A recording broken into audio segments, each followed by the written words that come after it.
வணக்கம் நட்புகளே. அமித்ஷாவோட பவர்.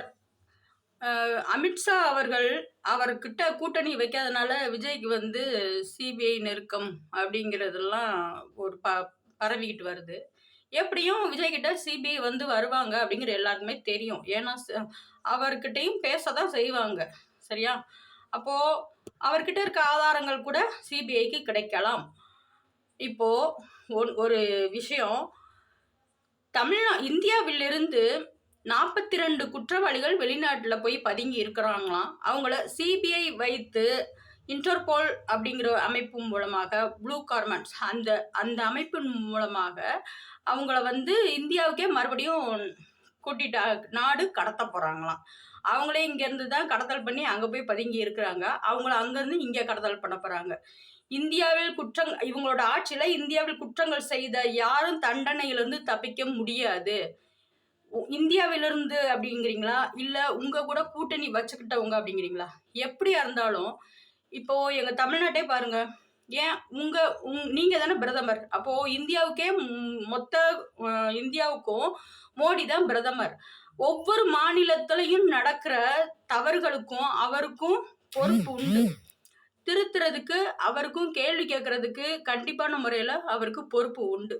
இங்க தமிழ்நாட்டுல இவ்வளோ அராஜகங்கள் நடக்குது. ஒவ்வொரு மாநிலத்திலயும் ஒரு குழப்படி நடக்குது. அவர் கண்டுக்கவே மாட்டேங்கிறாரு. ஆனா கூட்டணி பேச்சுவார்த்தை தான் ஓடிக்கிட்டு இருக்குது. இந்த எலெக்ஷன் வர்றதுக்குள்ளால பாதி மக்கள் செத்தே போயிடுவாங்க போல இருக்கு. கோவையில பாலியல் ஒரு ஒரு குரூப்பு ஒரு பொண்ணை இப்படி சீரழிச்சிருக்காங்க ஒவ்வொரு இடத்துலையும். ஆனா இவங்க கோடி கோடியா கொள்ளையடிச்சுக்கிட்டு இருக்கானுங்க. சென்னையில வெள்ளம் வந்ததுக்கு 4000 கோடி இவங்ககிட்ட இருந்து வாங்கியிருக்காங்க. மோடி கிட்ட இருந்து தானே அவர் வாங்கினாரு. ஏதாவது செஞ்சாரா? இதை பத்தின விசாரணைகள் எதுவுமே கிடையாது. நீங்க பணம் கேட்டீங்க, நாங்க கொடுத்துட்டோம், அவ்வளவுதான். எங்க சொல்லி முடிஞ்சு.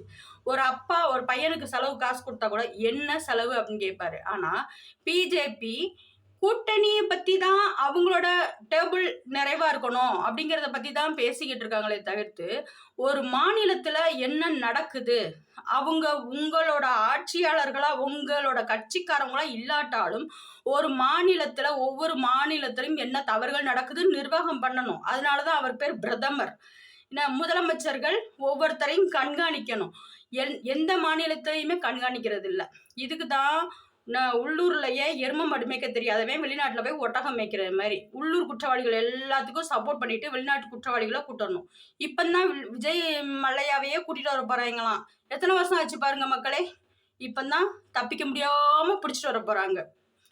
சப்போர்ட் பண்ணுங்க என்ன.